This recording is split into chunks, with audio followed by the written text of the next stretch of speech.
One India Kannada YouTube ಚಾನಲ್ಗೆ ಸ್ವಾಗತ. ನಾನು ಸಂದೀಪ್.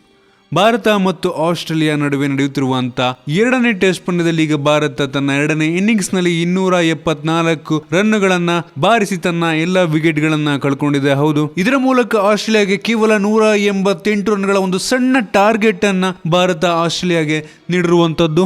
ಮತ್ತು ಭಾರತದ ಪರ ಚೇತೇಶ್ವರ ಪೂಜಾರ್ ಅವರು 92 ರನ್ಗಳನ್ನ ಬಾರಿಸಿದ್ರೆ, ಅಜಿಂಕ್ಯ ರಹಾನೆ ಅವರು 52 ರನ್ಗಳನ್ನ ಬಾರಿಸಿದ್ದು ಬಿಟ್ರೆ ನಂತರ ಈ ಒಂದು ವಿಕೆಟ್ ಗಳು ಬೀಳೋದಕ್ಕೆ ಶುರುವಾಗುತ್ತೆ. ಈ ಒಂದು 4ನೇ ದಿನ ಕೊನೆಗೆ 274 ರನ್ಗಳಿಗೆ ತನ್ನ ಎಲ್ಲ ವಿಕೆಟ್ಗಳನ್ನ ಭಾರತ ಕಳ್ಕೊಳ್ಳುತ್ತೆ. ಆಸ್ಟ್ರೇಲಿಯಾ ಪರ ಅಜಲ್ ಹುಡ್ ಅವರು 6 ವಿಕೆಟ್ಗಳನ್ನ ಪಡ್ಕೊಂಡ್ರೆ, ಓಕೀಫ್ ಅವರು 2 ವಿಕೆಟ್ ಮತ್ತು ಸ್ಟಾರ್ಕ್ ಅವರು ಕೂಡ 2 ವಿಕೆಟ್ ನ ಪಡ್ಕೊಂಡಿರುವಂತದ್ದು. ಈ ಒಂದು ಅಲ್ಪ ಮೊತ್ತದ 188 ರನ್ಗಳ ಒಂದು ಟಾರ್ಗೆಟ್ ಅನ್ನ ತಡೆಯಲು ನಮ್ಮ ಭಾರತದ ಬೌಲರ್ಗಳು ಯಾವ ರೀತಿ ಹರಸಾಹಸ ಮಾಡ್ತಾರೆ ನಾವು ಕಾದು ನೋಡಬೇಕಾಗಿದೆ.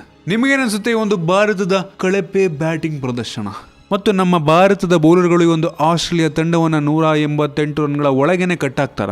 ಕಾದು ನೋಡಬೇಕಾಗಿದೆ. ನಿಮ್ಗೇನಾದ್ರೂ ಈ ವಿಡಿಯೋ ಇಷ್ಟ ಆಗಿದೆ ಅಂದರೆ ಕೆಳಗಡೆ ಲೈಕ್ ಬಟನ್ ಇದೆಯಲ್ಲ, ಕ್ಲಿಕ್ ಮಾಡಿ ನಿಮ್ಮ ಫ್ರೆಂಡ್ಸ್ ಜೊತೆ ಈ ವಿಡಿಯೋನ ಶೇರ್ ಮಾಡಿ. ಇದೇ ರೀತಿ ಕ್ರಿಕೆಟ್ ನ್ಯೂಸ್ಗಳ ಬಗ್ಗೆ ವಿಡಿಯೋಗಾಗಿ ನಮ್ಮ ಒನ್ ಇಂಡಿಯಾ ಕನ್ನಡ ಯೂಟ್ಯೂಬ್ ಚಾನಲ್ಗೆ ಸಬ್ಸ್ಕ್ರೈಬ್ ಮಾಡೋದನ್ನು ಮರಿಬೇಡಿ. ಧನ್ಯವಾದ.